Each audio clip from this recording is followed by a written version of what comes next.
Good evening, everyone. We're fresh off our best of 2024 episode, and I hope you guys, enjoyed that. It was great having Brandon Legion on board, and that might be something we do next year as well. I had a good time talking to Brandon. How's it going, Jeff?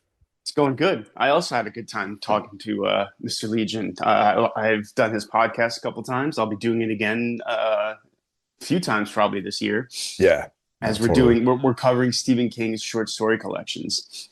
So I really got to start reading the one we were supposed to do like last year, but I've kind of gotten sidetracked in life. I kind of Uh, feel like Stephen King's strengths are his short stories, honestly. 100% agree. His earlier novels for sure great, but like he kind of fell off, I think, sometime around, I don't know, or early 90s with his novels. But his short stories, he's always got like one or two real great ones in every collection. I mean, the early collections, Night Shift, Skeleton Crew, almost every story is great, and then it tapers off a little bit. But every collection, he's got like, man, like something great in it. That night shift collection, I remember I flew from New York City to California to I think I flew into Fresno actually, ultimately. Yes. And yeah, I know. Awful. And there was layovers and time in the ho in the airport and all that sort of stuff. And I read the entire night shift book story, collection on that Wow. journey. So yeah, that's how compelling I think that one was. I got Everything's Eventual when I lived in Boston, and my girlfriend at the time lived in Asheville, North Carolina.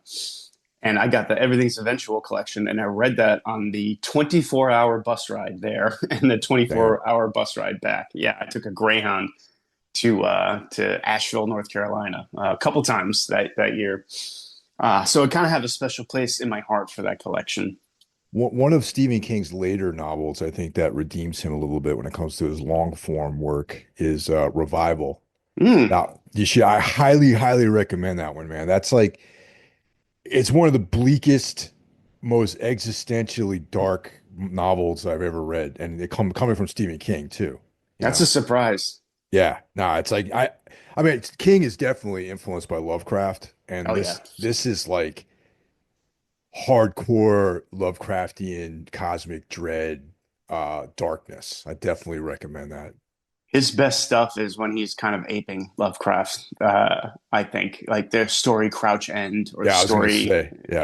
End, the story End. It's called Patient End, something like that. It's Oh, really I don't think good. I know that one. I don't think I read Oh, that. it's good. It's I think oh God, what collection is it in? I fucking have it. I should know this. It's in one of his later collections. Uh, Full. Oh, Just After Sunset. It's called. Okay, I'm looking at my bookshelf right now. I do have Revival on there. I did buy it. I you have got not read it. Yeah. definitely read that, man. And Jerusalem's Lot too. Yeah. That's a definitely like some sort of like Lovecraftian, like it reminds you a little bit of Lovecraft and like Poe in that sense. Oh, sure, man. Like I said, early King is some. I mean, we all probably started reading that stuff when we were kids. Like, Yeah. that's what we read. Stephen King's sort of easy to digest for a new reader of that kind of thing. If you try to read Lovecraft at 12 or 13, you're probably not going to love it. Yeah, that's around the time I got into Lovecraft because like I was Yeah. coming right off of reading Robert E. Howard's books, and all of his fiction and I knew that I was like all in with Robert E. Howard. Like I was reading Savage Sword of Conan, like the comics, and they had these like essays they wrote that were part of that, and they mentioned his friendship with H.P. Lovecraft, and I'm like, oh, Lovecraft. And then I went down to the bookstore, the book and record store in Carmel, New York, back in the 80s. Literally, that's the name of this place, the book and record store. And in the fantasy section, they had Robert E. Howard, and I'm like, oh, let me see if they have his Lovecraft guy. So yeah, they had a bunch of those collections there, like the Doom that came to Sarnath, and Mm. Call of Cthulhu, and there were those stories with other things in there too. And then yeah, it's very dense, and I had a hard time at a young age getting through it, but I had to when I returned to it later on, like in college, is when I really started appreciating it. Yeah, I think it was around the time I was living in Boston is when I really started to get into Lovecraft.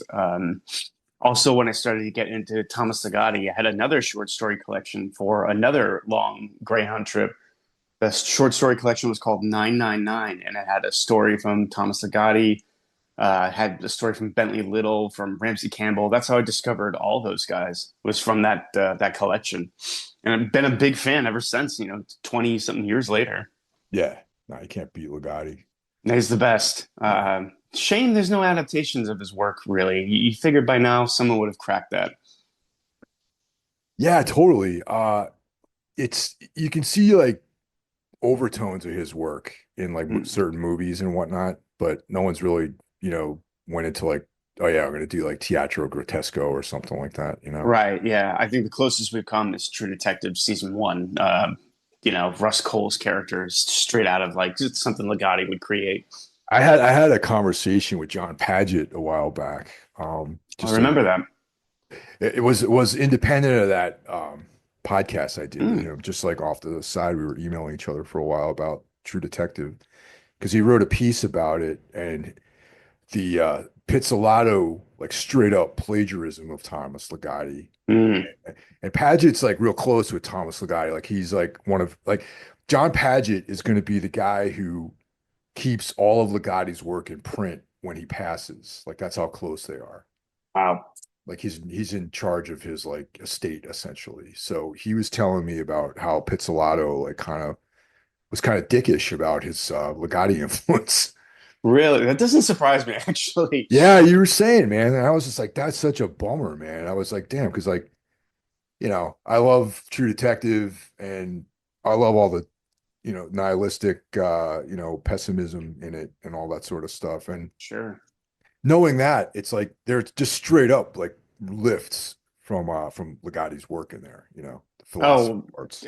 100%, 100%. And yeah, I read an article or an interview with Nick Pizzolatto that really kind of turned me on to him. And sometimes it's just best to not know anything about the person. You know what I mean? He Um, strikes he strikes me as the kind of guy that wears like sunglasses at night and like no shirt and a leather jacket. yeah, leather jacket doesn't pose him with a bike, even though he doesn't ride a bike. Kind of dude. I don't know. Hey, everyone has a bad day. Yeah. So he's a great writer. I feel like there's from what I've heard, the show suffers in his absence. I didn't watch the last season of True Detective, but by all accounts, it was very bad. Don't watch it or Yeah. watch it if you want to like hate something. I feel I almost started it the other day, just looking for something to watch, and then I fell asleep and didn't watch anything. So problem solved. Yeah. Um, so before we get going too far, let's give a shout out to the other horsemen. So kicking things off every other Monday, our brother Brandon Legion and Horrorwolf 666. Up next on Tuesday is Into the Necrosphere, brought to you by Jackie Smith. Currently on vacation, so I'm looking forward to his return. Wednesday is a double shot day. We've got Everything Went Black, my podcast, which I have a variety of different stuff going on there. Actually, yesterday's episode, really cool, really cool. Cliff Sargent joined us for Books Are Better Than Food, and definitely looking you guys if you like literature. We get into a really really cool conversation about philosophy, literature, like just all kinds of stuff. And Cliff is a super cool guy, so check out the Everything Went Black episode this week. We also have Iblis Manifestations, brought to you by Cheyenne, the band Trivax. Thursday, of course, is Necro Thursday, but it's also day one of Soul Knox, brought to you by Carl Hikara. Friday, we can enjoy the musings of John Draper, Mike Scandato's brother, with Spitball Media. He's a primary, you know, guy on that show. Hmm. Saturday is day off. So I don't know, man. The holidays are over, so you're on your own. What you're going to do on Saturday. Sunday is day two of Soul Knox, brought to you by Carl Hikara. And Carl and I are, full speed ahead in our collaboration, Darkness Weaves, where we talk about the work of Carl Edward Wagner. And that's a full week's worth of content. Crazy. Yeah. Seems like we're ever growing. I don't know. Yeah, we got like more associates coming on board, it seems. It's good. Yeah. Need someone to fill that Saturday slot. Yeah. So we normally have callers, but no, we don't have any callers this week. So if you want to get at us on the Necro phone, that's 908-913-0782. Yeah, for the people who hit me up on Instagram telling me how wrong I was for picking certain movies in my top six, call in and let me know. No, I do appreciate people can hit me up on Instagram if they want. I'll talk to anyone. I did get a few people who disagreed with my placement of Maxine. Got a few of those actually. You can never satisfy everybody. That's what the takeaway from all this is. Yeah, and I stand by my statement. In 5 years, 6 years, whatever from now, people are going to look at Maxine differently, I think.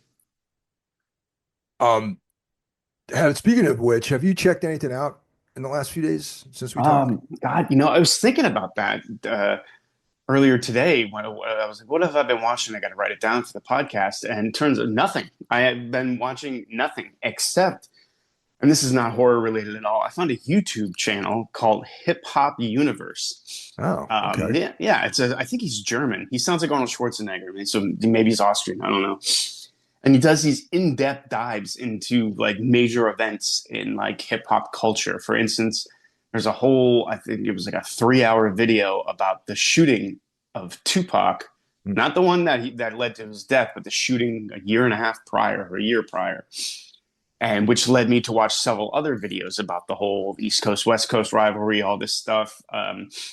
Sort of been a fascination of mine for most of my life at this point is those two unsolved murders. I've read several books on them, and yeah, I just spent this last week watching those YouTube videos. I just went down a rabbit hole, and NWA or late '80s, early '90s hip hop was sort of like one of my first big musical awakenings when music was sort of my life, and that whole thing was what I was really into around that time. So it's good to kind of go back and revisit some of that stuff. I don't Yeah, know if you're a fan. I don't know. yeah, I love that era of hip hop music. Like Yeah, the 80s and the early 90s, I think was the strongest era. All the way until like maybe the mid 90s, I think I was like pretty deeply into hip hop music, especially the East Coast stuff. yeah. I see. I was like really into the West Coast sound. I think the first stuff I discovered or was really into was Ice T, NWA, and Easy E, and that stuff. I always like the West Coast just had a different sound than the East Coast. Yeah, And the West Coast had that kind of like slower like vibe to it. And there was that one sample that they used like in all their tracks, which I thought was cool. yeah, like definitely had something else. I mean, I love the New York stuff too. I think around the early '90s is when I started to get into like punk and stuff like that. But there were still hip hop records coming out that I would be like all about, like the first Cypress Hill, Mobb Deep, Nas. I kind of fell off after that, and every time I check into what's going on in rap music now, I'm just not into it at all. Yeah, I mean the only reason like I even hear current rap music is like from the gym. Like sometimes like Yeah. but then it's interesting because like there's a lot of younger people that train there, but then the guy who owns it's like an older dude. And Hmm. I feel like on Fridays we kind of like play like old school, like we'll listen to like Michael Jackson and shit like that, Hell yeah. Hell yeah. and like old school like hip hop on Fridays. So it's kind of cool that way, you know what I mean? But that's the only I can hear old like newer shit, which I don't really care for though. No, yeah, even at work, there's a lady who's like sort of like the default DJ, and there was just one day where it was like all strictly hip hop from like that era. Dudes people don't even mention anymore, like Special Ed, K Yeah. Solo, dudes like that, EPMD. And like everyone at work was just like vibing, like it just made the time go by so much quicker and so much more enjoyable. And as soon as like the next day when you're listening to like newer shit, and I just don't. Everyone sounds like Kermit the Frog to me now. It's just, I don't know. I guess I'm old and out of touch. I think is what the problem is. Yeah, I'm not into that mumbly kind of stuff. Yeah, man, it's not for me, dude. I know these people are doing well, but they're not getting my money. And that's it. Yeah. That's really all I've been checking out. I got that book I'm supposed to read for the project or that podcast I'm doing over at Horror Wolf. And I have a flight coming up, and I'm about to dig into this Stephen King short story collection, The Bazaar of Bad Dreams. Did you read that one? No, I haven't, man. He's got so much stuff out that it's hard to really be like, yeah, I've read everything by him, man. Yeah, totally. Yeah, I mean, I'm always on Amazon. It always pops up like some completely unknown to me, at least, Stephen King title, and I'm like, damn, I should revisit. I should visit some of this shit, you know? I went to Barnes and Noble to get the book and went to the Stephen King section. There was at least six, seven books that I'd never even heard of that he wrote. I gotta say, man, Barnes and Noble, like respect for them having a fairly decent horror section. Yeah, sure. You know what I mean? Like I found, at least in the Barnes and Noble at the Menlo Park Mall near here, they have like I found Teatro Grotesco there. Wow, really? Yeah, they have like Adam Neville's work in there. They've got like you know, like Laird Barron. They've got some good authors in there as well as like, kind of like more candy coated like bullshit that they usually have. And then of course they'll have classics like Dracula and Frankenstein and all that. Yeah. And if you are going to buy books and you live in the LA area, go to Burbank and go to Dark Delicacies. That is like the best horror themed bookstore I've ever been to. Yeah, man, I haven't been out to LA in a while. So, Yeah, next time you're on tour, man, which I assume you will be at some point. yeah, man, hopefully I mean, yeah, this year for sure, because like I was mentioning to you, we almost done mixing the new Tombs record. Yeah, dude, I had no idea you even recorded an album. I know you were a demo. You sent me a demo, Yeah, well, and then the record's done already. well, I I mean, missed that. like when we make demos, they're like that's why we make such advanced demos. Like we like spend a lot of time in that like pre-production process. So when we Mm, actually record stuff, it's like quick, you know? right. Yeah, it's good. And Smart. but I mean, we recorded this whole thing on our own though. I mean, we didn't even go into a studio. Like we recorded everything in our practice space, which is I mean, our practice space is kind of like a recording studio anyway. It's like there's like, we got all the gear down there that we need to do that sort of stuff. And then I recorded all the tracks here in my office, all the guitar tracks. Oh wow. Just then I sent the DIs, like the stems over to our drummer, Justin, and I did the vocals down at the space and any kind of synth stuff, which there's a lot of synths on the record too. I did here, sent him the wave files of that stuff. And then Justin mixed everything, and he's like Wow. halfway done with mixing the album right now. So That's fun to do. We did the Palms record that way. We did everything in our practice space. Did the drums in a real studio, but and then we did the vocals in Aaron Harris's apartment. yeah, Like yeah, just totally. yeah, and just totally like doing what we could to keep it relatively inexpensive. I And mean, it we was have fun. no money on this record at all. Like we left Season of Mist, and we had all this material, so everything is on pretty much on us to do. And so yeah, I don't want on my podcast I talked about who's putting it out, but I don't want to make like I know they're gonna want to say that, oh yeah, make an announcement, but there's Right. we have a label and everything, but like this is like this is almost back to basics, like the beginning of everything, where we just did everything on our own, like the artwork, like all that stuff. Our friend Sheldon Hunt's doing the artwork, is working on the artwork. Oh, great. That's Yeah. great.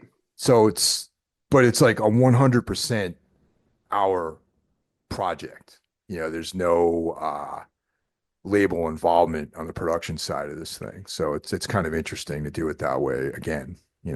That's awesome. Yeah. So What have you been other than the surprise to me anyway, Tombs record? What have you been working on? I have a couple of Scorpion Throne tracks that I'm working on right now. One song's completely written as a demo. I sent that over to Andrew and Mike to check out, and there's like three other tracks that I'm still putting together. Like they're not 100%. So there'll be another Scorpion Throne EP this year. And also I put out an EP by this project called Begotten Sons, which Mm. I'm working on more of that material too. That's like, but it's like not so much like a reimagining, but it's like a little bit of a shift from the first EP into a different territory.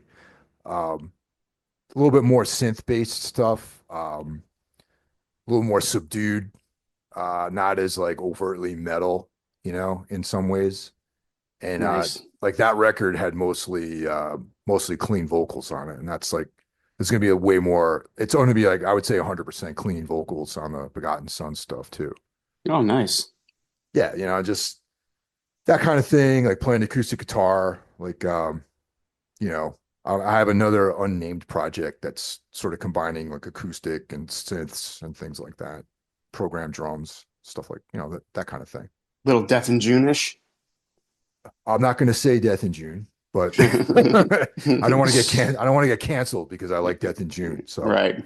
um, Me neither.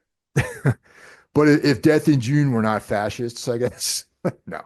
Yeah, it's like Death in June, man. I love Death in June. I've seen Death in June twice. Douglas P is like a huge influence, songwriting wise on me and vocally, I would say. Hmm. Um, I can you hear know, that. maybe not politically, but Certainly not. but that, Michael Jura, like the more subdued Swans material, like stuff in that realm, I guess. Awesome. I love all that stuff.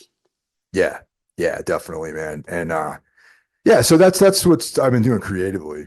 Kind of working on that stuff.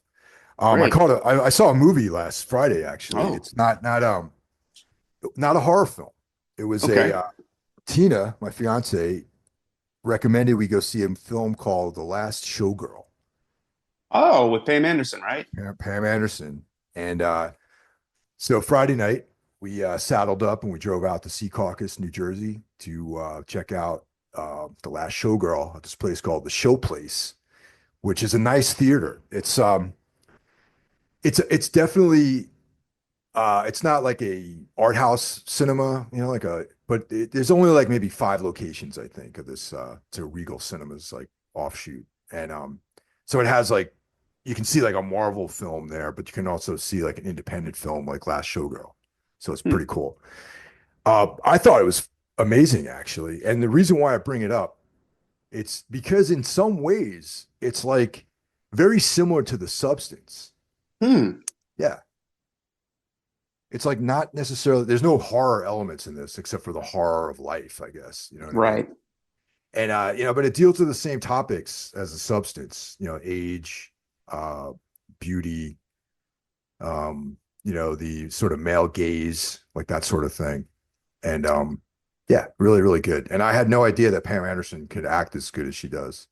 Yeah, I've heard that. I've heard it's like a career-defining sort of performance from her. And who better to play a role like that than someone like Pamela Anderson? If you were when her sex tape came out, it kind of derailed her career, but elevated Tommy Lee's career. Well, Um, yeah, yeah. I mean, of course, it elevated a scumbag like him. You know what I mean? yeah. But yeah, It seems unfair. So good on her for from all accounts I've read that the movie's very good and that she's very good in it. So looking forward to that one. I didn't know it came out already. well, Well, I think it was like a L.A. New York thing, but yeah, yeah, yeah. okay, yeah, Apparently it came out late last year, like in December, and it's almost coming to the end of its run. And yeah, Secaucus is not that far away from New York City, so it's sort of this part of Jersey gets a lot of the same stuff that the city gets, so it's kind of right, cool. But right. yeah, it's got Jamie Lee Curtis in it, who's great.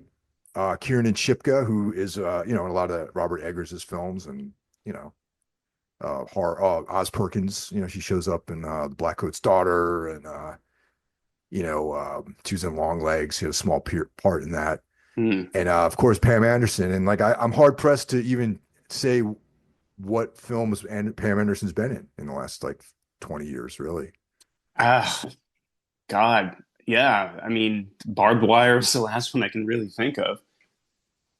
Yeah, I'm so sure, this is a return for her, like a sort of, you know, rejuvenation of her career. good for her. Yeah, and Gia Coppola did this, so it's one of the Coppolas made this movie. Oh, okay. Jesus, how many Coppolas are there? Well, there's a lot of Coppolas, and there's also associates. For example, what the hell is his name? Schwartzman. What's that guy? Jason Schwartzman. Jason Schwartzman is Yeah. a Coppola. He married into the Coppola family, I guess. Yes, he did. Yeah, and of course, Nicolas Cage is actually Nicolas Coppola. Yeah. Jason Schwartzman has a small part in this film as like this kind of scummy guy auditioning showgirls towards the end of the film. And I couldn't even recognize him at first. He looked like Greg Dooley, sort of Yeah, like the fat version of Greg Dooley. yeah, I remember that version. He'd be behind the bar at the shortstop all the time. So yeah, that was great. It was a great movie. I recommend it. It's probably very, very limited theatrically, but when it shows up on streaming, definitely check it out. It's a subdued film, very dialogue heavy, which, as you guys know, I'm a huge fan of just dialogue and that sort of stuff. And it's definitely like an artsy film, and highly recommended. And like I said, it touches on the same topics as The Substance. That sounds great. Yeah. And that's it, really. That and just trying to get back into working and, going to the gym and like all that sort of stuff. Yeah, it's always harder at the beginning of the year for some reason. I don't know why. Yeah, it's been Yeah, definitely a challenge. for sure. So this movie that we're talking about this week featured very highly on our 2024 best of. And of course, we're doing a proper episode, even though we talked about this extensively last week. We're going to do a proper episode on Eggers' Nosferatu 2024. Yes, we are. Yeah. Do you know, I did some research on this. There have been several Nosferatu films over the years, Yes, yeah. I just watched two of them in the last few days. Yeah, of course, there was the 1922 Nosferatu, directed by F.W. Murnau and written by Henrik Galeen. There's the 1978 Nosferatu the Vampire by Werner Herzog. Incredible film, one of my favorites, actually. There's the 2000 Shadow of the Vampire Mm. with Willem Dafoe and John Malkovich. And I didn't even know about this. There was a 2023 Nosferatu too, with Doug Jones as Orlok. What? Yeah, I had no idea that existed. None. yeah, just a year prior to the 2024 or Nosferatu. There's another one. I didn't know that. That's no, I didn't know that at all. I mean, this movie's been kicking around for a while too, like as far as it being in production and all that. And this was going to be Robert Eggers' second film, I think. And apparently this has been like something he's been wanting to do for most of his career. It's like his whole like this the Nosferatu like touched him at a very, very young age. Yes, it shows. It shows in the film too the love that he has for this subject matter. Like I said, this he wanted to make this. I don't know if he wanted to make it right out of the gate before The Witch or right after. I don't not clear about that, but it's been the film that he wanted to make for a long time. And here, film number four, he's doing his passion project, which can go a few ways. I mentioned it on the podcast last week that passion projects can go so far off the rails and become just a joke. As we saw with speaking of Coppola, Francis Ford Coppola just did his passion project last year, Megalopolis, Yeah, which by all accounts is absolutely unwatchable. yeah, So it's a failure. Yeah. yeah, a complete failure. He spent $130 million of his own money, sold his stake in his winery to make that movie, and yeah, apparently it's just a complete disaster. So passion projects can go very, very wrong. Yeah, and this is something Eggers like saw when he was a young boy, and has sort of been like guiding him through his creative life, apparently. Yeah, almost like a Nosferatu-esque guiding of his career in a way. Yeah. And yeah, here we have his. I mean, this was released on Christmas Day in 2024, so they were positioning this is like a tentpole film in a way, which from Eggers is not something you would expect. Usually, his films get a little bit more of a low key release. Um, Art house kind of thing, small open, they'll play New York, LA, Austin, maybe a few other cities, and then they go to streaming pretty quick.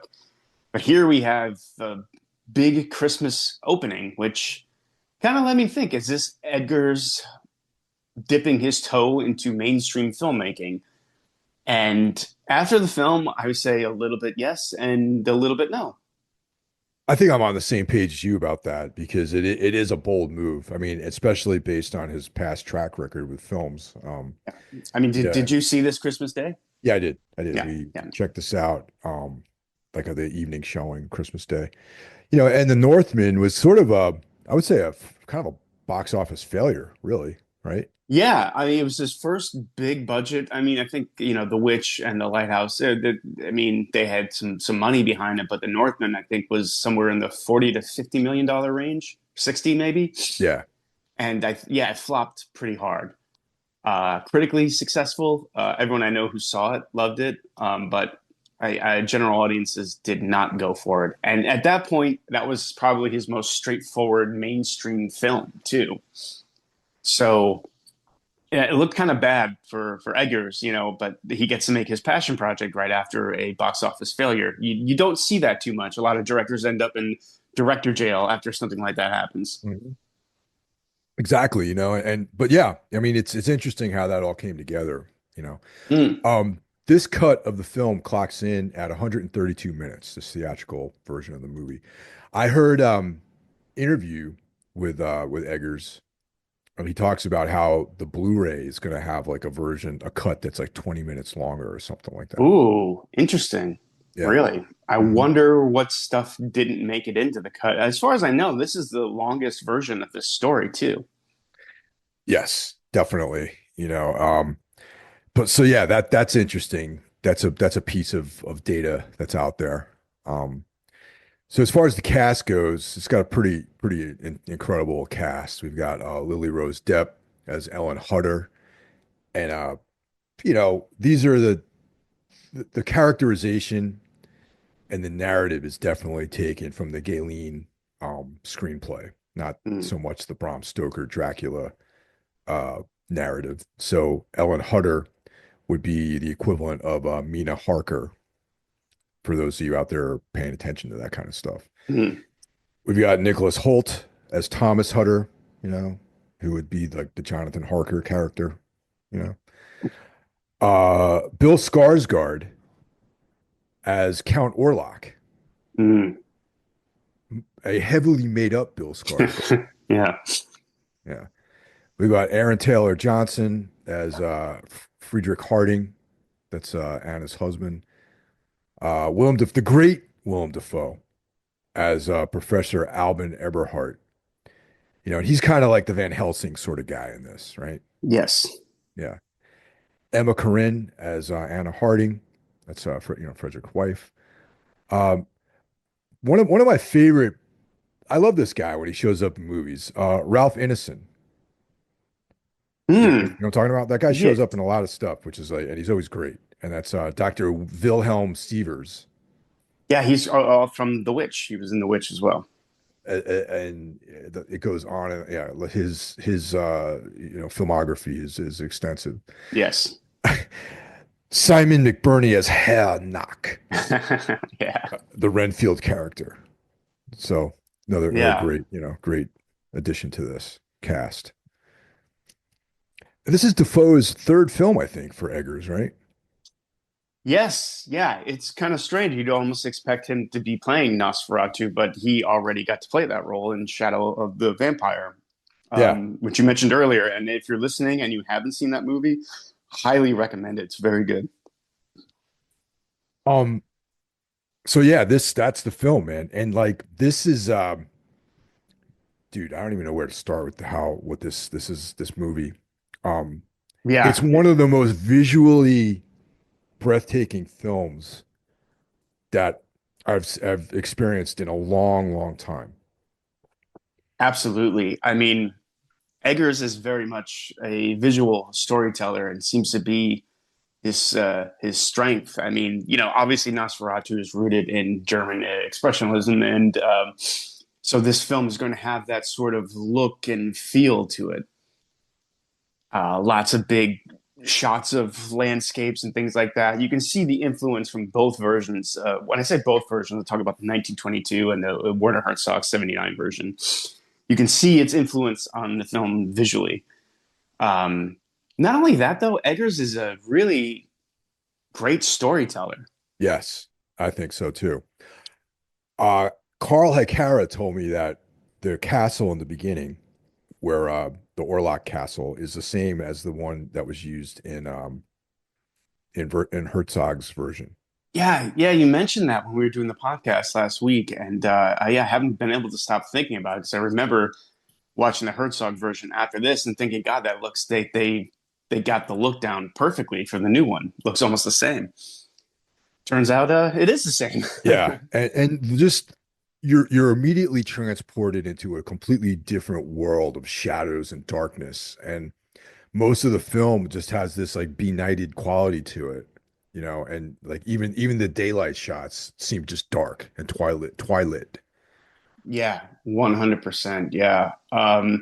One criticism I've seen leveled against the film is that Eggers really didn't add much to the story, which I'm not Um, sure 100% I agree with that. I don't agree with that actually, and we can get into the story a little bit, and I'll tell you one of the things. There's one very specific thing in this story which I feel makes it almost a very personal film, and we can get into that. So, Yeah, I let's mean, get into it. unlike most versions of Dracula, Nosferatu. Well, actually, the original Bram Stoker version, Mina really is the kind of the hero of the story in a lot of ways. Yes. Yeah. So that's the similarity that this has. Ellen's character is definitely propelling the story forward. You know what I mean? And she's the main character in this version, Yeah, I think. yeah, she's definitely the main character. I mean, it's if you watch the other versions, the Herzog version, it's sort of an afterthought, whereas here it's right there up front, first scene, really. Yeah. So I mean, the whole story revolves around her almost possession by this like dark force in her early life, and she's attracted to the shadows basically, and there's like this presence that she's being drawn into, and that has kind of defined her whole life moving forward. And this, in some ways, you can look at this as like Egger's fascination with this film. You know what I mean? Yeah, Like absolutely. this is definitely like a personal touch to this, where after you read interviews with Robert Eggers and you see videos of him talking about this film, and it's almost like he is the Ellen character in some ways. Like this presence possessed him and molded his career. Because all of his films have this atmosphere to it. Where it's like this like dark, brooding sort of atmosphere, and stories that are period pieces that are definitely steeped in like the occult, philosophies and that sort of thing. So that's the Ellen character. She's an odd woman, odd girl.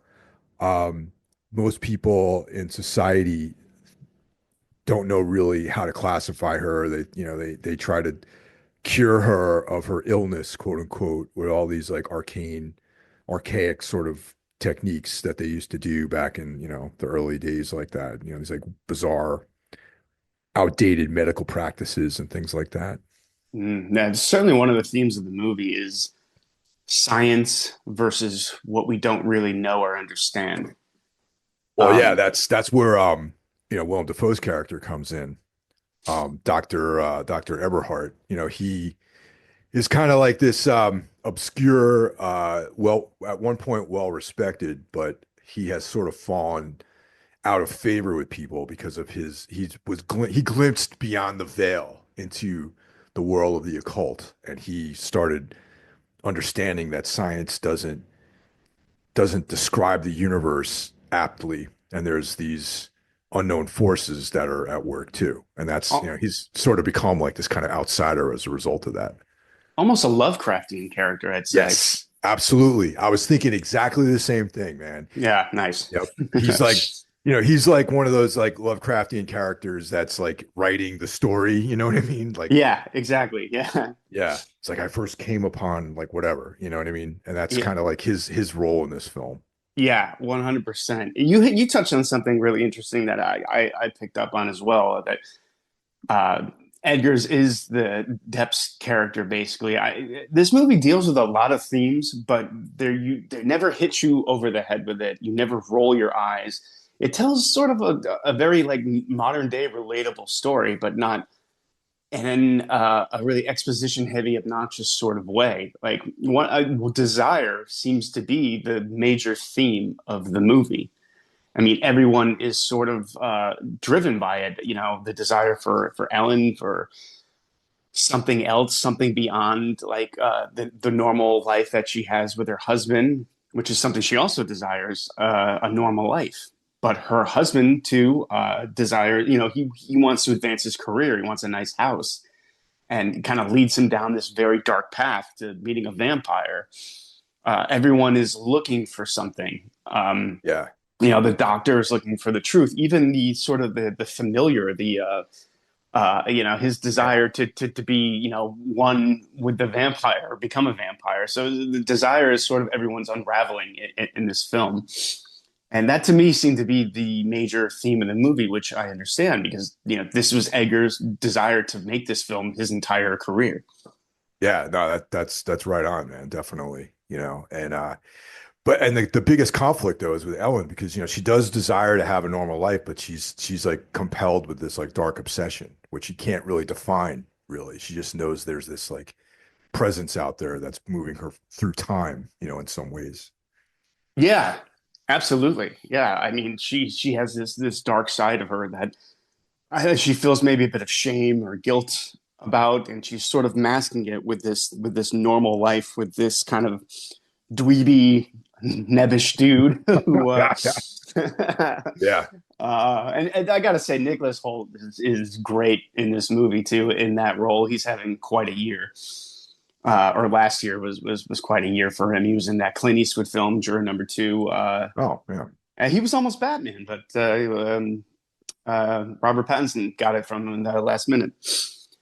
Very curious to see what that would have been like with him as Bruce Wayne. Anyway, Now, uh, I'm going to make this statement too. Like, Lily Rose Depp is definitely referencing Isabella Ajani in her approach in the Herzog Nosferatu. I feel like she's like kind of getting paying homage to her in some ways. You know what I mean? Like the way that she approached her acting sort of chops in this. yeah, I feel like she's paying homage more to her role in Possession though than in You're right. Yep. Nosferatu. Yeah, yeah, definitely more possess. Yep, there you go. Exactly. Yeah. Okay. All right. Yeah. Yeah. Yeah. Like, Yeah, yeah, I thought so too. Like, it's a very like, I mean, it's quite a performance, and you got to have some chops to pull something like this off. yeah. And I think, I mean, she does. She's incredible in this. Yeah, once I started saying that, I was realizing like, oh yeah, she's definitely doing more of the possession sort of, riff than the Nosferatu riff in Herzog's film for sure. Yeah, well, she's just so much more unhinged in this version, and require, you know, she's a little bit more, you know, actually possessed Yeah. in this. Whereas in Herzog's version, again, that character feels a little bit like an afterthought. Now, you guys all know the story here. I mean, this is the story itself, like the actual framework of the story is nothing new. We No, got no, not at all. yeah, we got Jonathan travels to Romania to the Carpathians to do a real estate deal with Orlok, the Count Orlok, and he goes to this castle and that sort of thing, and that's Orlok's vehicle to go to Germany where Ellen is. Okay. And that's really the framework of the whole story, but it's like all these other nuances and subtleties are what really make this an interesting story. So, unlike the other Dracula type of, the narratives, there's no like brides of Dracula or anything like that. And there's no facade of normalcy when Jonathan shows up at the castle. Like Oh man. right away, you're in this like crumbling, foreboding, dark structure, and you feel like you've detached yourself from the safety of the normal world once you pass the gates of this castle. Yeah, man, this was the scene in the movie for me, man. Like the first meeting of the two. Yeah. It was such a monument. It was so creepy. And I think the count says something about his servants aren't there. He clearly doesn't have any servants. Yeah. Oh yeah. Hmm. And you just hear his voice booming over everything. At least in my screening, that his voice was so loud, so bassy, so terrifying. Yeah. And I love that there isn't even the facade of like normalcy. Like he's instantly terrified of this guy, like instantly. And you don't see him. You just see this shadow, this like silhouette, and this is the thing that I took away from this is that okay, all right, the Eastern European folklore vampire is much different than even what Bram Stoker put forth in Dracula, Mm, where he's like this debonair sort of. Well, I mean, even Dracula in Dracula by Bram Stoker is definitely not. He's like a little bit more of like definitely villainous. Like he's not like the way that he's not a Christopher Lee or a Gary Oldman type of character. You know what I mean? yeah, there's no charm to him Yeah. whatsoever. Yeah. And the folkloric vampire is basically a reanimated rotting corpse, which Yeah. is how Eggers portrays him. And my take on this too is that Orlok, who himself was a black magician, like back in his regular life, was playing around with the occult and was ended up being possessed by this dark spirit. And this is the same dark spirit that compels Ellen at an early age. Um, so when you hear Orlok's voice in the castle, it's coming from everywhere. Mm, Like it's not necessarily coming from the figure of Count Orlok. You know what I mean? right. Yeah. Well, I didn't even think of that. Yeah. So he's like, it's like Orlok, the physical form of Orlok is like almost like a tool of this demon, for lack of a better term. You know what I mean? I mean, at least that's how I'm seeing it. I get that, man. Because, like, I mean, one of the major things with this character is the breathing. Yeah. Like, I mean, he's just, you hear like these struggling, raspy breaths. And then I thought, well, this thing is dead. It doesn't really need to breathe. Yeah. Yeah. Is Totally. it mimicking like what a human would do? Like, it was a nice, creepy, unsettling detail. And these scenes in the castle, I think this is the best stuff in the movie and the most Edgar's-esque of the movie. Just kind of weird, and you don't really see Nosferatu at all until the very end. But these scenes in the castle, like you say, he's kept in the shadows. You hear his voice booming like he's standing right next to Nicholas Holt's character, but then cut and he's on the other side of the room. He doesn't move like a normal person. Yeah, you're And you're you're almost in this like Lovecraftian, like other dimensional world where physics don't really work the same way. yeah, exactly. Time and space, it's all out the window. And it's cool you get little glimpses of the character. He's mostly focusing on Nicholas Holt's character's fear, like absolute. Can't even hide the fact, like how scared he is. He's shaking, he's Yeah. stuttering. So I guess we should talk a little bit about the look of Nosferatu then, Yeah. because some people had some problems with it. Yeah, I don't this is the thing, it's like if you read Dracula, the book, he's got a mustache. You know what I mean? Yeah, that's what I So, was going. Yeah, you know what I mean? It's like, come on now. All those he's like a Romanian, lord from back in the day. You know what I mean? Medieval lord. And that was the look, man. And it's like if you read Dracula, he doesn't have like a cape and it's like he's dressed like Vlad, Vlad Tepes. And if you look at pictures of, renderings of Vlad Tepes, he's got a mustache. So that's that. yeah. And I think it's cool that he didn't go with like the Murnau version of Nosferatu of Warlock. You know what I mean? With like the bald head and the sort of rat-like visage, like that sort of thing.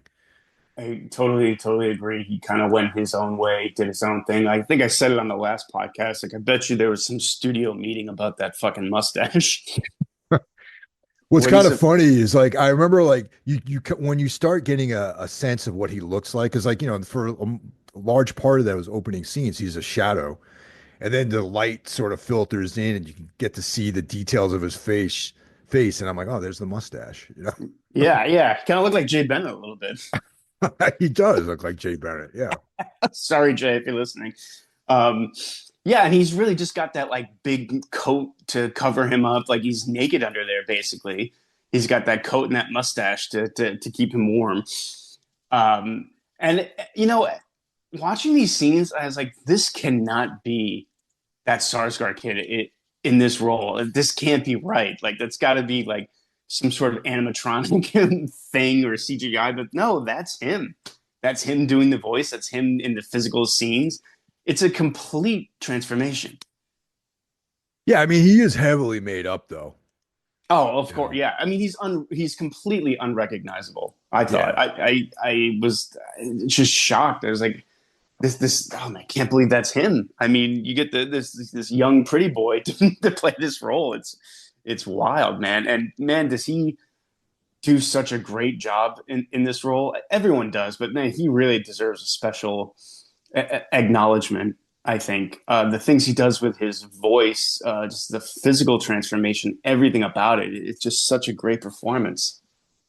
yeah. You know, Bill Skarsgård has been kind of overshadowed by Alexander Skarsgård, who is an incredible actor too, and like, but I feel like he's really starting to come into his own too. You know, as far as like his own star rising. You know, Yeah, he takes the villain role a lot. He was the villain in John Wick 4.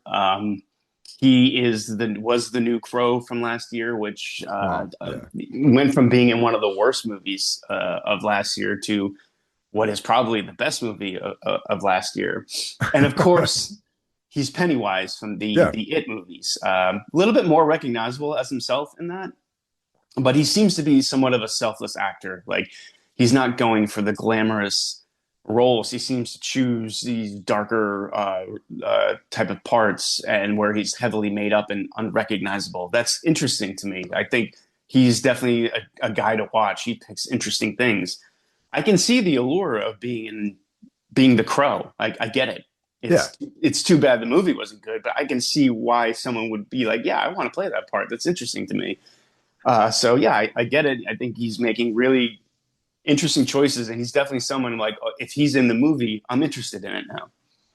Oh, another thing about him is I want to touch on this real quickly. It's like, all right, Alexander Skarsgård. You look at him and he's like a physical specimen. Like he's this fucking jacked big Yeah, guy, right? Bill Skarsgård is equally as big as Alexander Skarsgård. Like yeah, he's playing like this physically imposing role. And in your mind, you're imagining him smaller because of just the other roles he's played. But Bill is also 6'4", like probably like 210 or something like that. really. Yeah, like he's not like some little wafy guy. Like they shoot him sometimes with this like weird forced perspective that makes him look smaller than he actually is. Hmm. Yeah, Yeah, you'd almost expect the brother to play this role, but he already played a vampire in True True Blood. Blood. Yeah, yeah. Your favorite show. He's my favorite part of the show actually, but yeah. Yeah, but yeah, like I love all these scenes in the castle. I love that there's no romanticism to this at all, even though it's very much a story that revolves around sex and desire. Like there's nothing sexy about Nosferatu at all. He's creepy. This castle is you feel how cold it is, how desolate. It's just him and a couple wolves, you know. Yeah, it's just and that's the other thing too. This approaches the story almost from like a sword and sorcery like angle. You know what I mean? It's almost like Nosferatu, like Bram Stoker via Robert E. Howard or something like that. The way this castle scene is shot and the portrayal of Orlok and the evil and the wolves and the darkness and all that sort of stuff. Yeah, yeah, exactly. And another criticism, I was talking to a friend of mine who saw the film, and we were discussing how this is the most interesting sort of stuff in the movie. When it cuts back to the Ellen stuff, it dips down a little bit I don't think so. for some people. Yeah, I thought about that, and I thought thematically that stuff is very interesting, whereas the stuff in the castle is a little bit more visually interesting.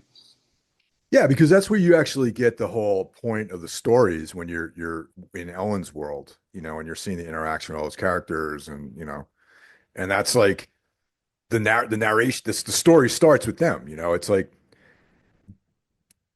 it's almost like you can look at this thing as there being like a predetermined course of events once Ellen is attracted to the demon that possesses Orlok as a young girl. That's like where the story starts. Yeah, Okay, but totally. then you got like a, an ancient Orlok possessed by this demonic presence, and they meet in the darkness somewhere of this young girl's life. And then this whole series of events. And Jonathan is just an instrument in that. Like him going to meet up at the castle and doing the real estate deal is just an element that was almost predetermined to bring Orlok to Germany, along with the plague that he brings too. Right. The whole thing's a ruse. Like his boss who sends him there is under the spell of Nosferatu as well. Yeah, And exactly. he's not there to do a real estate deal at all. He's there basically to sign over his wife to Yeah, him. It's barbaric and creepy. And even even like this is one thing I got a little. I haven't seen this since Christmas. I usually watch every movie we talk about like right yeah, once, and then I watch it again right before we talk about it. So it's not fresh in my head. yeah. I mean, it's not He available to watch again unless you're going to pay to see it in the theater again. So Right, yeah, yeah, and he when Jonathan or whatever the hell his name is, Nicholas Holt, when he leaves, he kind of leaves his wife with. I was like, wait, who are these people again? Are they like related? Like yeah, but they're just family friends. yeah. It seems very strange. Like, oh, you poor woman, you can't be alone. Go stay with my buddy and his wife. Exactly. And that even kind of like underscores the idea that there's no free will in this movie. Like everything has been determined like way years before that this whole sequence of events. Right. Yeah. I think maybe a little bit of those two characters are slightly undercooked. That was one of Yeah. my few like complaint. Like I wonder if the longer cut, there's more stuff with Frederick and his wife, and Frederick seems to represent again desire just this normal life. Nothing's wrong. Everything's fine. There's nothing to worry about. Even as this plague is destroying everything around him, he's like refuses to believe any of the supernatural stuff that's happening around him until it affects him directly. The coming of Warlock to Germany is almost like this apocalyptic event too. Not only does he come to claim Ellen, he brings a plague with him, you know, Yeah, and it's like it almost is like, in this universe, this plague could ravage the entire world or something. It's almost like the beginning of like an apocalypse.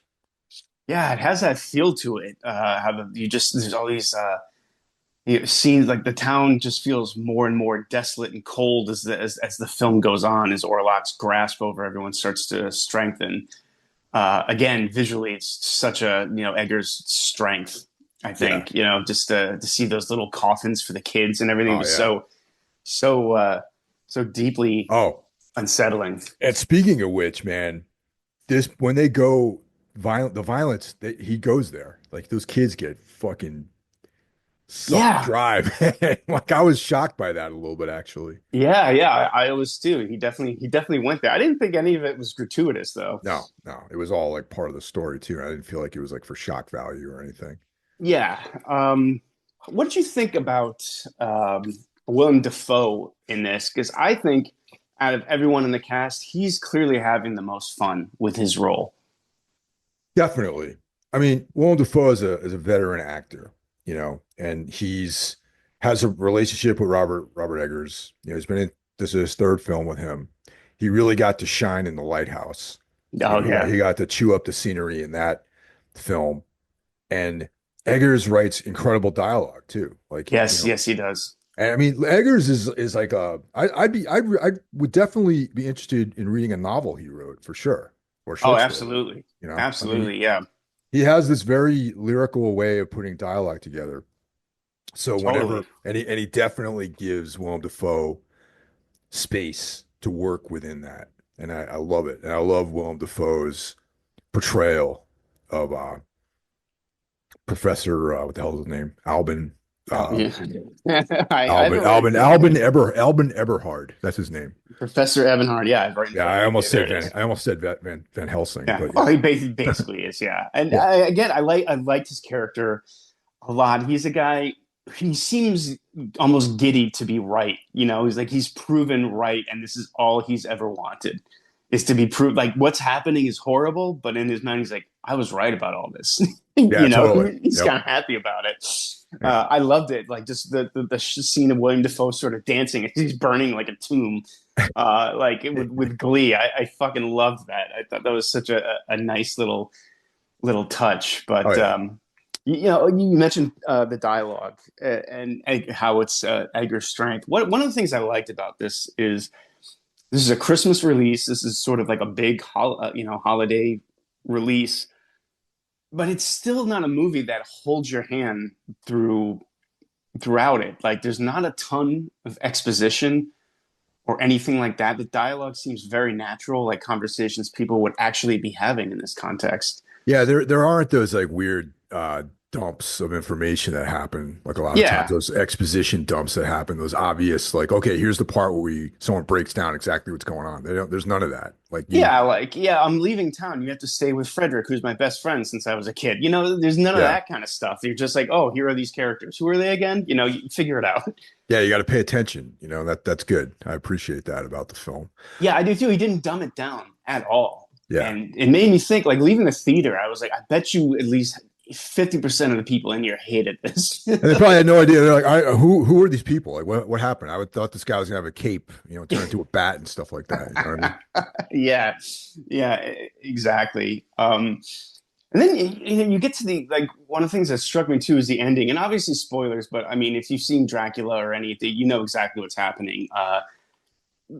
I thought the ending was really incredible. I mean, you have this beautifully shot scene, like probably the prettiest scene in the movie, the most sunlight, the most, Yeah. but there's dying. The people are dying in it. Like you have two major deaths, but it's very pretty, almost angelic with the way it's shot, and I found that to be really interesting. And how Nosferatu looks sort of pathetic in the end. Yeah. Hmm. Yep. Like he's got these toothpick little legs, blood coming out of his eyes. Like, Yeah. but again, like his desire for Ellen is so strong, he lets it kill him. And Ellen basically sacrifices herself, but she also wanted him. So everyone's sort of getting what they want and letting it destroy them in the end. Which I mean, I thought that was great, man. I thought it was really a great ending. What very, very well put, man. Very well summarized. I agree. That's exactly it's the most goth ending to any movie I've Yeah. ever seen, man. It's like this is some like straight up like Bauhaus, like Peter Murphy ending to any film ever. Like, Yeah, totally. And like a lesser movie would have shot it really dark and obvious, and that's not what's going on here at all, man. Like I really think he just hit the absolute right tone. It was a perfect ending for this. yeah. And just that very final scene, like just it's like I want that's like a that scene of them with the flowers around them and Mm. just I want that still and I want to hang that on my wall, man. That's like one of those beautiful images in the movie. Yeah, I totally agree. I think that might be like there should be one of the like defining images when you think of Nosferatu. Like not with you have him coming out of the coffin and the walk up the staircase from the original. That moment right there, I think that's a defining moment when people think of Nosferatu. They should think of that. Yeah, no, this is perfect. And dude, I just like I can't wait to watch it again, man. I'm whenever version this comes out on Blu-ray, I'm all about it. And I hope they do a treatment like this. Like, that Lighthouse version that's got like a book and like Yeah, yeah, I got that for my birthday this past year. And oh, it's a it great gift. yeah, it was fucking so good, man. And that's what I hope they do with this. Like I hope there's a book and like, the extra footage and like interviews and like all that stuff. Yeah, it's well deserved. I think there's so like I would kill to see an extra 20 minutes from this film. Yeah, no, totally. I wasn't bored at all. I didn't think it was really paced wrong. It moves. It's very easy, simple story, just told really, really well, really efficiently. Eggers is the fucking man, dude. This is his fourth movie. They're all great. My least favorite film of his is one of my favorite films too, like The Northman. It was Yeah. probably my least favorite of the four, but it was incredible. I love that movie. This is up at the top, I think. This and probably not. I'd probably just a little bit below The Lighthouse because The Lighthouse is one of the best films ever made. But this is right behind it. I I tend to agree with you on that. I mean, I like the Northman probably like a little bit more than you do actually, but Yeah, yeah, this one is on the top somewhere, either one or two. yeah, absolutely. So if we're gonna rank it, give it a rating, this is clearly a five. This is my favorite film of 2024, and nothing even came close to it. And there was a lot of great stuff, especially in the horror genre that came out last year. And I don't know, this was untouchable. I just think this is like a master at work, and I look forward to anything Eggers does. I think anything he does do is just going to be leaps and bounds more interesting than anything else that's happening. For instance, I heard he's doing Labyrinth next, which I'm like, oh, really? Do we need another Labyrinth? But if it's him doing it, sure, why not? I can't agree more. I give it a 5 out of 5. It was by far it was the front runner of last year, and last year was a very formidable year when it came to quality horror films. So this is my number, obviously my number one if you listen to last week's episode. But yeah, Yeah, all of our number, well, except for Mr. Scandato, who had it at number four, yeah, respectable number four. yeah. Yeah, No.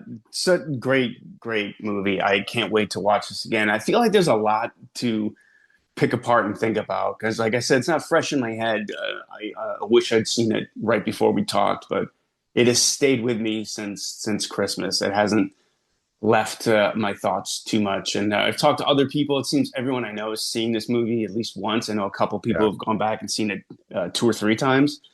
I And mean, yeah, seeing it in a theater is the way to see it, man, without the oh imagery and like the just the visual component, and like for Eggers, like I'm gonna say this again, man. Carl and I talk about this all the time. Like I would love to see Eggers do a Robert E. Howard Conan. You know what I mean? I know that like everyone thinks about Conan as like the Arnold version of it, but if you've read any of the short stories, any of the actual original source material from Weird Tales, it's really more in line with something that Eggers would do with like the Northman or something like that than like what the John Milius, which is a great movie, but it's just different. You know what I mean? yeah, I'd like to see him work in any sort of. I think he's going to bring a weird touch to anything he does. Yeah, Like Mike Scandato's like, I'd love to see a World War II film from him, which sure. at first I was like, oh, that's kind of a weird. But then the more I think about it, I'm like, that would be fucking incredible. Yeah, yeah, and it's still a period piece, which he's even said in interviews like like I will ne I'm always going to work in period pieces. Like I'm not going to do like a modern film ever. Oh, that's interesting. Yeah, I did notice that none of his films take place in modern time, almost like Terrence Malick-esque, until like a Yeah, few years ago, Malick made films that took place years and years before. So yeah, I mean, I guess his version of Labyrinth will probably take place in the 1800s or something. I don't know. yeah, maybe. I'm very curious, and this is a big hit. This movie has made money, which his last movie didn't. So I think Hollywood is going to come calling. This guy can make a profitable film, and he's going to have them right where he wants them. Maybe this guy is the next Christopher Nolan, where he'll be making big budget, really deeply thoughtful films. Like you don't get too many filmmakers like that, and that would be great to see Robert Eggers working with like an absolutely huge budget and what he's going to do with it. Because I don't think this is a guy that's going to dumb it down for anyone. He's going to do what he wants to do. Yeah, that's the thing too, is like he's making movies for himself, man. You know what I mean? Totally. Like these Yeah. are like he doesn't really have you in mind at all. Like when he's Yeah. making these movies. Yeah. I And know. I appreciate that big time. You know what I Yeah. mean? Oh, totally. I mean, like, just imagine the witch in someone else's hands, all that dialogue gone. But he's not going to Dude, make it easy for you. I might actually rewatch the films I have. I have all three of them on Blu-ray right now. Like I have The Witch, The Northman, and and The Lighthouse. So I might try to watch those later, all three of Yeah, them. sure. We just did The Lighthouse not long ago, a couple months Yeah. ago. Yeah, yeah. So maybe I won't watch that one because I know Tina doesn't really dig that movie so much. Really? Oh, wow. Yeah, she's just there's too much yelling and like, yeah, all right. Yeah. But That, oh man. she's wanted to see the Northman. So she hasn't seen that yet. So maybe Oh, we'll watch that together. And then The Witch is always she really loves The Witch. So yeah, yeah. The Northman's due for a rewatch for me as well. I watched the first few days I moved to Texas. We didn't even have any of our furniture. We just had a TV and like some lawn chairs. So we're watching a TV on the floor, watching the Northman. I was like, this is not the ideal way to see this. yeah, no, totally. Yeah, so it's definitely due for a rewatch. And if you haven't seen Nosferatu and you watch it at home, like really get that sound cranked and watch it on the biggest possible screen you can. I have a 55-inch TV in my room, and we have like an 85-inch one in the living room. Every Nice. time I'm going to pick the big TV to watch something like this. Hell yeah. Yeah, All right, man. Well, that was awesome. I'm glad we talked about this. And me we got too. some other films from last year that we did not talk about during the regular season. Yeah, So we got some I, catching up to do. yeah, there's a couple that were honorable mentions, like The Heretic, and well, it was for me it was an honorable mention, but Joker too. So maybe I think you and I would. I know that we both sort of liked Heretic. Yeah, yeah. The more I think about it, the less I like it. Yeah, Yeah. but it's worth talking about because there was definitely some interesting stuff in there. And then Oh, totally. we're on totally opposite sides of the fence with Joker too. So yeah, that'll be a good episode. I'm looking forward to watching Joker 2 again because I felt, again, I watched it when I got home from work at like 9 in the morning and was kind of half in, half out, and just kind of made up my mind right away that I didn't like it. So I definitely need to watch it again. But holy shit, it seemed like a disaster to me. It might be, you know, Yeah, but we'll talk through it. yeah. All All right. right. Thanks for listening, guys. Take Take care. care.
translucent black capes back on the rack.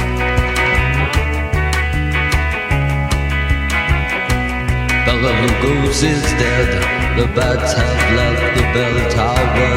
The victims have been bled, red velvet lines, the black box. Bela Lugos is dead.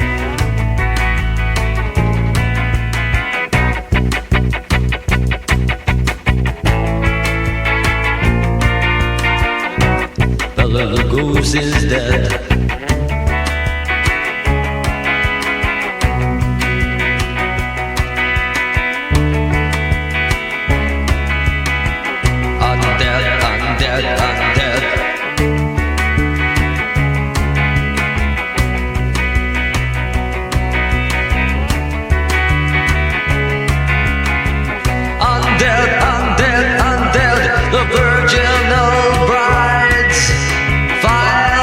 His tomb, strewn times their flowers, bereft in deathly bloom, alone in a darkened room.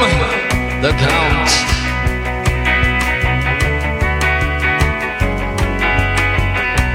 Bela Lugos is dead.